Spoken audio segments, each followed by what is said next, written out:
Isteri saya tengah tak boleh angkat muka Ustaz. Ketakutan yang amat sangat. Isteri Ustaz Isteri sendiri? saya duduk dekat meja berteleku, tak boleh angkat muka ni. Saya tanya kenapa?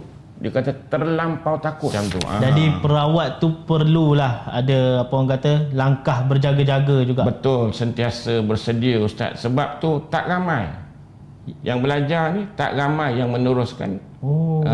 Committed untuk nak betul terus career dia sebagai seorang perawat. Sebab dia memberi risiko. Ustaz betul, risiko satu. Ustaz ada cerita Ustaz?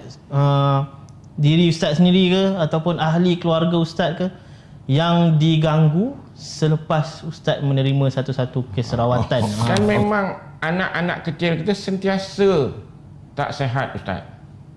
Kesan dia tu. Kesan dia tu. Kadang-kadang ada tu rasa saya lah, ingat-ingat saya nak masuk bilik air pun dia takut. Kena pegang, kena pimpin.